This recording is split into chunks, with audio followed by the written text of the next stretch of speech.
Ça fait longtemps que j'avais le goût de faire un podcast.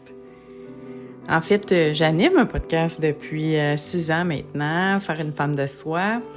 Et je parle de parcours féminin. Ceci dit, depuis le début de ma carrière, en fait, je m'intéresse à la création, aux idées, à la matérialisation des idées.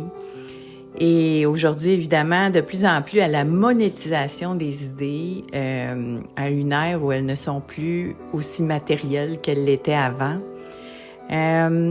Pour ceux qui ne me connaissent pas, je m'appelle Jeannie Duquette, je suis avocate de formation, productrice musicale de métier, créatrice de contenu depuis 10 ans. Et je me suis intéressée de par le fait que moi-même, j'ai créé du contenu, à la monétisation du contenu depuis, je dirais, environ 7 ans. Et là, je me rends compte que cette spécialisation, cette expertise-là que les conférenciers ont développée, qu'un paquet de gens dans le domaine de ce qu'on appelle l'infoprenariat ou l'entrepreneuriat en ligne, ça s'applique à peu près tout aujourd'hui dans les médias traditionnels.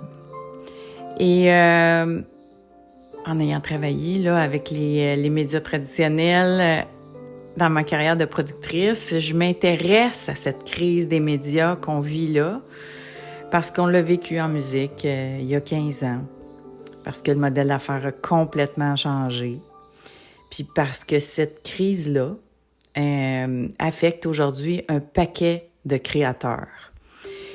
Et c'est ce qui m'a donné l'idée de créer ce podcast simple d'échange d'idées, d'astuces,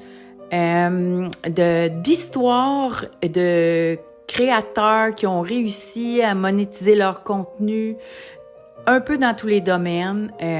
Je suis fascinée par ça.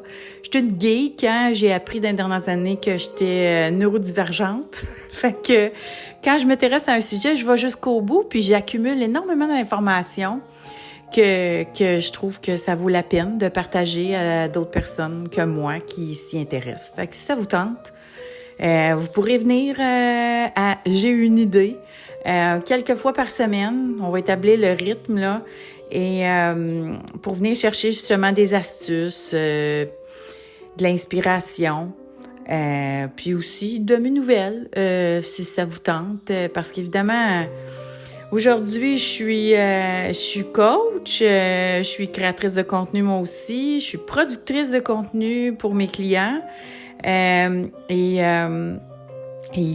comme vous autres, là, si vous êtes des créateurs puis vous êtes ici, que vous soyez des créateurs, des influenceurs ou des entrepreneurs du contenu, vous traversez probablement là, des périodes de doute, de transformation, de « Ah non, pas encore une nouvelle affaire, qu'est-ce que je vais faire avec ça? » Alors, il y a ça aussi que je vais vous partager parce que moi, cette année, j'ai vécu une grosse transformation que j'avais pas vu venir.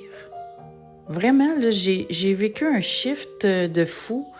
Moi, j'ai écrit 2 livres sur le leadership féminin. Je continue de m'intéresser, à comment on va faire pour reconnaître le talent féminin puis que les femmes puissent encore mieux contribuer au paysage. Bon, moi, j'ai jamais été une féministe de combat. Moi, je suis une féministe de complémentarité. Ceci dit, je faisais ça. La majorité de mes clientes sont des femmes, entrepreneurs ou créatrices de contenu ou artistes. Fait que c'est sûr que mes connaissances en pouvoir féminin sont utiles. Mais je pensais pas faire un shift aussi énorme dans l'innovation. Ça, c'est comme si j'ai retrouvé mon côté geek, là. Et là, je trippe. Je trippe parce qu'on s'entend, les leadership féminin, ça fait 10 ans que je fais ça. J'ai fait le tour un peu. Puis il y a plein de monde qui le font maintenant, puis qui découvrent ça, puis qui découvrent les nouveaux concepts. Puis j'aime ça, voir les jeunes femmes parler de ça, plus que moi, là. Je suis pas si vieille, mais je suis pas si jeune non plus. Fait que voilà, je me suis dit, attends un peu, moi, il y a d'autres choses qui me passionnent. dont la monétisation de la musique, dont le fait qu'il y a un paquet d'artistes en ce moment, puis de créateurs musicaux qui profitent pas du nouveau modèle d'affaires qui existe. Fait que je me suis dit, je vais aider à le faire connaître. Et même chose là au niveau des journalistes, même chose au niveau des politiciens. On est à l'ère du nouvel influenceur. On est à l'ère de redéfinir l'influence sur le web parce qu'au départ, les gens ont laissé le marché à ce qu'on appelle aujourd'hui les influenceurs avec un peu de, les médias traditionnels en tout cas, avec un peu de mépris qui je trouve n'est pas justifié parce que pour construire une communauté engagée, ça prend du talent. Puis moi, je suis convaincue que les influenceurs ont du talent.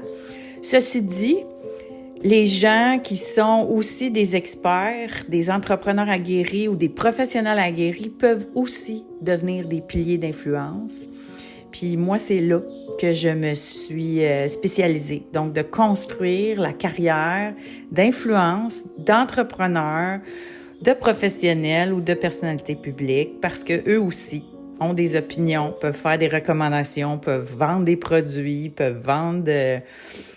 ou peuvent contribuer à la communauté au même titre que des gens qui passent à occupation double ou de différentes façons sont mis au monde par les médias traditionnels. Alors c'est ça. Ça, c'est moi. C'est mon podcast d'introduction. J'ai le goût de vous lancer. Est-ce que vous voyez ça de façon péjorative, le terme influenceur? Parce que j'ai vécu ça dernièrement. Petite anecdote avant de terminer.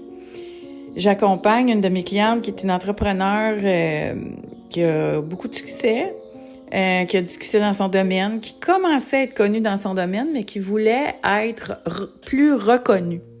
Parce que des fois, c'est ça, tu te pars une business, puis low profile, ça va bien, puis tu fais bien les choses, puis tout ça, mais personne n'est au courant.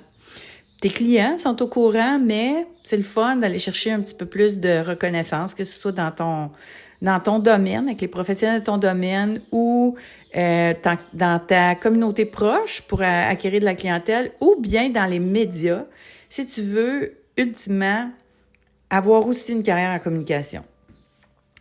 Et là, c'est le cas de cette cliente-là avec qui j'ai travaillé pendant un bout de temps. Et là, qui vient d'avoir énormément de rayonnement sur les réseaux sociaux. Écoute, en 6 semaines, elle a eu 8 millions de views. Et je vais vous raconter cette histoire-là en détail dans un autre podcast, mais aujourd'hui, je veux juste vous résumer comme ça. Puis on était dans un rassemblement de femmes d'affaires, puis là, il y a une femme qui dit « Ben là, toi, t'es devenue influenceur. » Puis il y avait une connotation, tu sais, péjorative là-dedans. « T'es devenue influenceur. » C'est pas parce que tu arrives à avoir 8 millions de views. Premièrement, c'est un exploit, là. T'as pas 8 millions de views sans avoir la stratégie derrière, puis sans avoir l'éthique de travail qu'elle a, puis sans avoir le talent qu'elle a aussi esthétique pour le faire. Bon, là, vous allez dire, elle a une bonne coach. Faut que je le dise, parce que je suis un peu de même aussi, là. J'ai mon petit côté alpha qui fait que c'est ça. Alors, tout ça pour dire que, mais tu sais, je vois que ça l'a comme un peu blessée, tu sais, parce que c'est pas parce que tu commences à avoir de l'influence sur les réseaux sociaux que tu perds tes capacités d'entrepreneur. Puis c'est pas péjoratif, au contraire, tu sais, d'avoir beaucoup de rayonnement. C'est un bel accomplissement, mais c'est ça, tu sais, cette critique-là qui vient, là, quand tu choisis d'avoir de la lumière puis que tu commences à avoir beaucoup, beaucoup d'impact, ben il y a un peu de jalousie qui vient de là, du questionnement. Tu sais, les gens qui disent ça, mais t'es rendu influenceur. Cette critique-là, tu sais, ça vient de où? Fait que, tout ça pour dire que j'ai vu que ça l'avait ébranlé un peu. Puis, ça a été le fun de pouvoir réfléchir là-dessus. Recadrer les objectifs. Tu sais, dans le fond, c'est un jalon, là. D'être déjà un entrepreneur à succès, mais en plus... devenir quelqu'un qui a de l'influence, c'est cool.